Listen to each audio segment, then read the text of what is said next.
Today we're gonna have some fun. We're gonna make a goblet, a miniature goblet, really small. Tim's American Beauty was made by Robust Tools, America's premier lathe manufacturer. Quality hardened tool rests and live centers too. Robust, built to turn wood, enjoyed for a lifetime. Thompson Lathe Tools, made by a woodturner, for woodturners.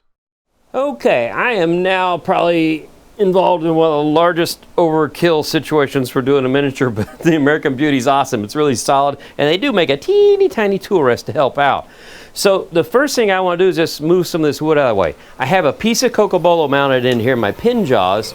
Easy Wood makes a really cool chuck. So you get a little vibration out here, but I'm not going to worry about that right now because once we get tiny, it's not going to be there. So I just want to clear the wood out to get to a diameter I can start working at. Now that looks really small, right? We're going to go even smaller. So come out here.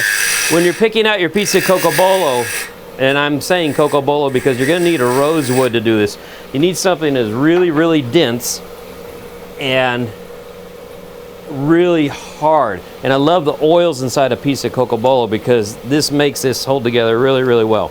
So I'm going to take a skew here, and I'm just going to cut the end off. And then I'm going to come in from this side, and I'm going to make a little dimple. Now this is the point to where I have to lose my safety goggles. Couldn't figure out how to rig them up with this, but this is a 10 times magnification setup here. Ah. Yeah, how are you looking? So, whoa. I'm going to be seated for most of this. So, if you look at the picture of the goblets I've done, they're actually hollowed. I didn't want to cheat. So, the way I hollow those is pretty simple. And the problem is, it's also easy to lose. So, this is a itty bitty drill bit. It's thinner than a toothpick. And that's my depth gauge there. So, because if you think about it, if I go too deep with this, it's not going to be a goblet. So we're going to come in here, and I'm dead centered. You see how my skew tip made the center perfect, which is extremely important. Oh boy. Coming in here. Okay, there we go. So now we have our depth. That's cool. I've already lost 3 of these, so I'm going to put this. There we go. Someplace where I can find it again. Okay, now we're ready for some shaping. Now my setup here is a little bit different. I have to have a light here to be able to see this. This is so detailed. Plus the GoPro's so close, you know, I need a little bit of help there. But I've moved my tool rest up. Now when you're doing hollowing, moving this thing a 1/16 of an inch can make a huge difference. I've seen a lot of people do hollowing. They use Allen wrenches, they use dental tools, things like that. This is a, hold it over there. This is a turning set that I got, I think at Woodcraft years and years ago. I can't really tell you who made it. I'll look it up online and try to put it in the description for you. But they come with, you know, another little gouge like that, and they come with a little parting tool, and they have a skew, but they're all miniature. And I've had this for so long, and I kept thinking, I really have no use for this, because if it hangs out more than 1/2 of an inch, vibration. Well, guess what? I found a use for it. So hopefully I will find this online and put a link in the comments down there, so you can find this rather than having to build your own stuff. So anyway, back down to little here. I am seated because that's the only way you can do this. And almost every turning technique you have applies to this. You still have to use the same form. You still have to use the same approach with the tools. You still have to have sharp tools. So what I'm doing right now, I'm using my finger as a backstop here. I need a manicure. And I'm going to just slowly work my way to the edge of the goblet. And I'm thinking on this one, I really hope I can pull it off. It's so hard to move your hands when you do this, but I want to make this one more of a goblet shape. I'm missing one thing here, which is really handy. A toothpick. Because with the toothpick, I can actually come in here and I can clear out the dust that's showing, and I can see how thick my wall thickness is, that sort of thing. So, I'm going to come here and just part this off a little bit. I have to tell you, it's very hard to do this and talk at the same time. There's points where I'm gonna have to hold my breath because of how sensitive and delicate this is gonna be. Yeah. Okay. So I'm gonna ride the bevel and make my cut here. And this is why I like using Cocobolo, because look how beautiful the finish is already just from that. I will be sanding, but it won't be a lot. I'll probably start at 600 grit and sand from there. One thing I like with the toothpick is I can also come back here and just move out anything and see where I've made a mistake or anything I have to clean up. So I think we're pretty good there. I want to start working on the stem a little bit. So I've got to start clearing away a bunch of wood. Got a catch. Let's try that again. I'm rotated too far, so I'm catching on the tip, you can see. So I've got to come up here. There we go. So now I'm going to clear out a bunch of wood.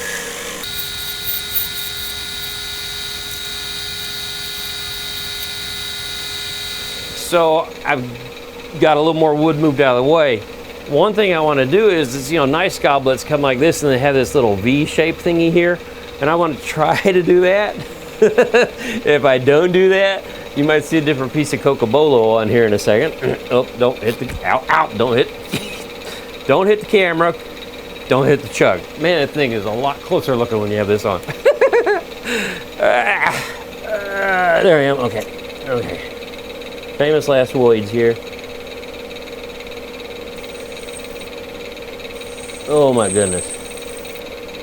Okay, so I've got right here where the tool comes in, there's a nice little transition it's making. I really got to get my breathing pattern better. Okay, so here we're going to come in, try to make this curve.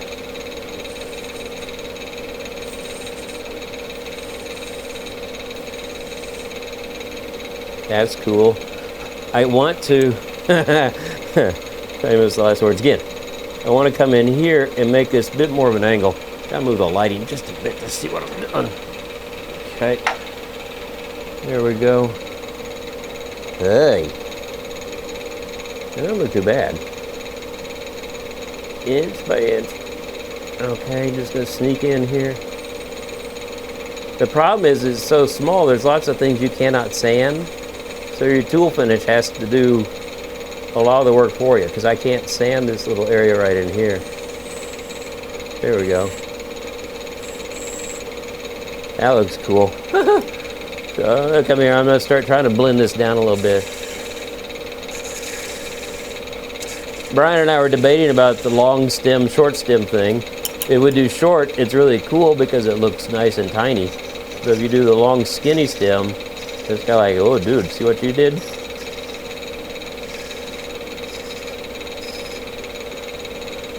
So I'm kind of going to feel it out as we go. So this is the tough part. Anytime I'm doing a roughing thing, I like use my finger here and just go back and forth, and I can get a really straight line. I really can't do this here because, one, I can't really feel my hands, and two, you can't use your body to make movement. So this is really just precision. I'm trying to put all my fingers in here just to help me get as much stability as I can. After you wear these glasses a little bit too long too, you can get a little seasick. One thing I noticed on some of the ones I've done already, we are down to where these are probably, this is probably 3 or 4 fibers of the wood that are running along the stem. So it's really, really hard to get a perfectly straight, unbumpy stem. But then again, if you got good enough eyes to see that, good on you. I gotta be careful. I'm bringing my left side of my tool into the wood here, and I don't want to catch it, because a catch on something at this point would be really bad.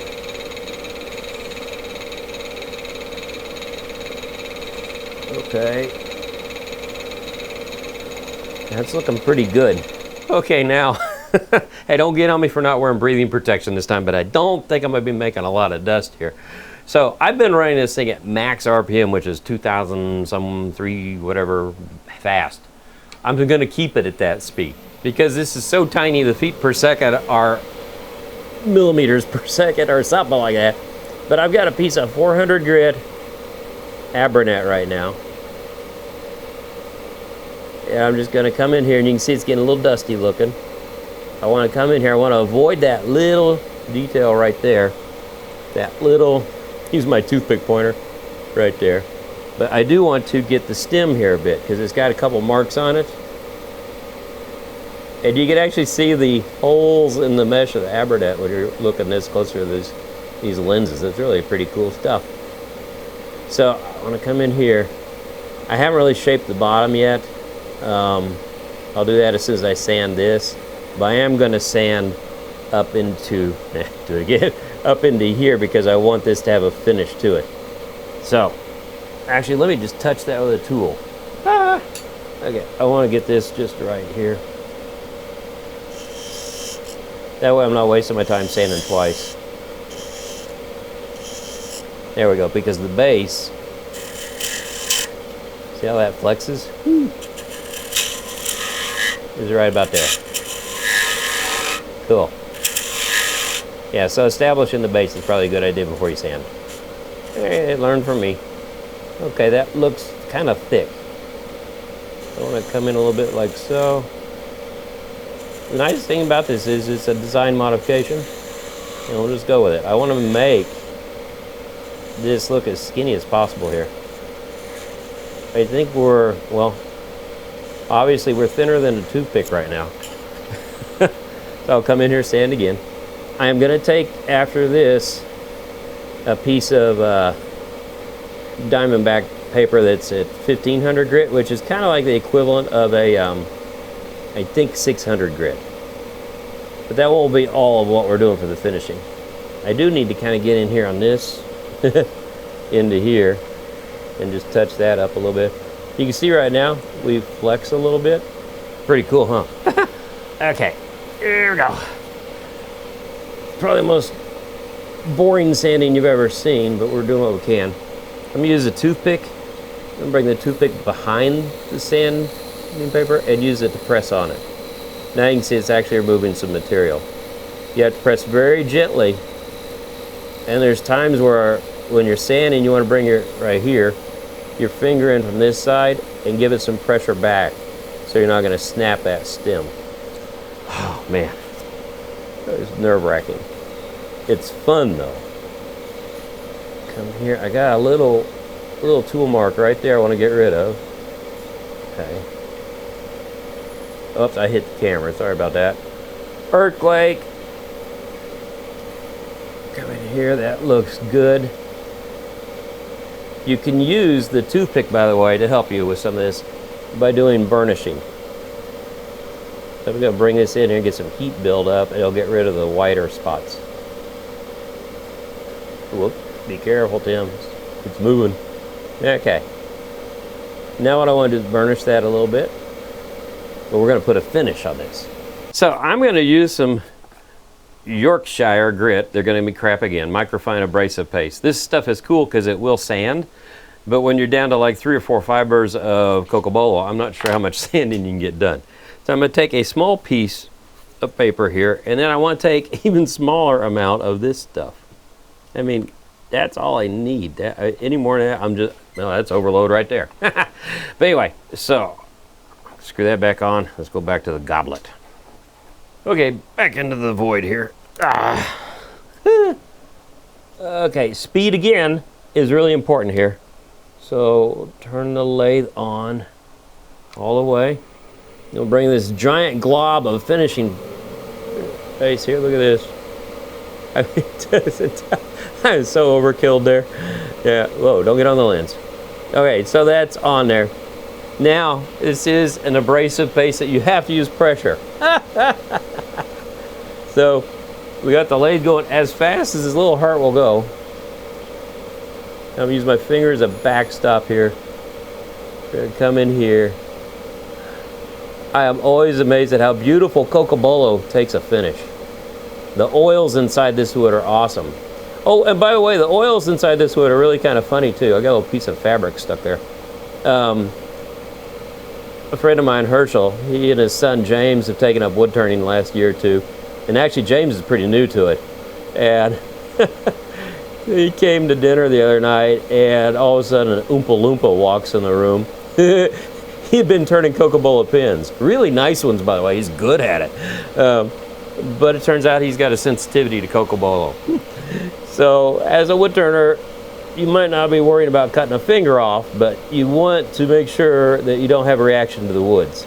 And from what I understand, I'm not a doctor, but the more times you're exposed to wood like that, you're not actually improving your resistance to it. You're going to have more and more issues with it. So I'm using the toothpick right now. Oh, but I was going to finish that up by saying I actually have an EpiPen in my bathroom. So if anything really goes wrong, you know, I've got an option there to help myself out. So I'm using the toothpick to get in there and get the rest of the stuff out of the inside of the goblet. Yeah, it looks, I can't, there's a light in the way.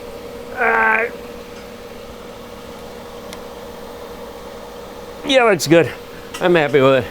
Well, we're getting close to the parting off stage. Actually, we are to the parting off stage.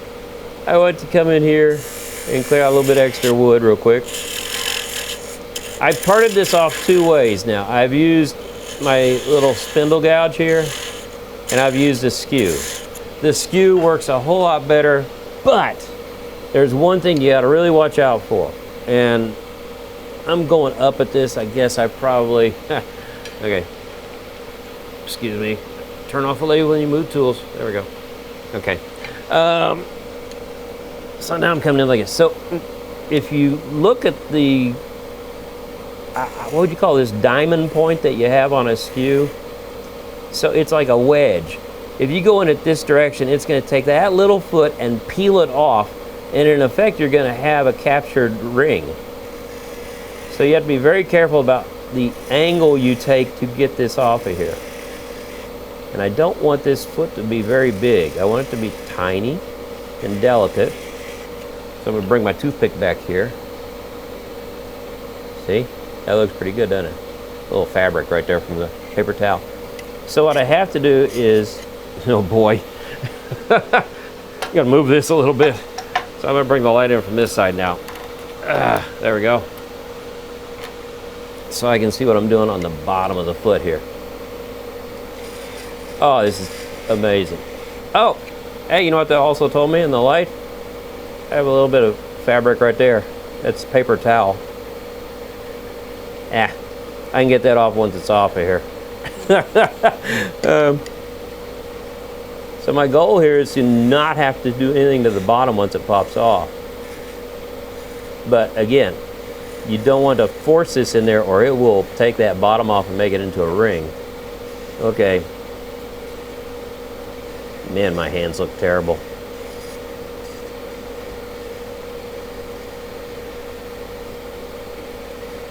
Woo, not bad. I didn't drop it. Just kidding. Time for a toast. We did good. Miniatures are fun to make, and this one in my hand is the first one I made a couple days ago. And then the one over here in the center, that's the one we made today. I think my shapes are getting better and they're getting smaller. It's a really, really fun project, and I think that making miniatures is something you all should try. So until the next time on Wood Turning, keep turning. Tim's American Beauty was made by Robust Tools, America's premier lathe manufacturer. Quality hardened tool rests and live centers too. Robust. Built to turn wood. Enjoyed for a lifetime. Thompson Lathe Tools, made by a wood turner, for wood turners.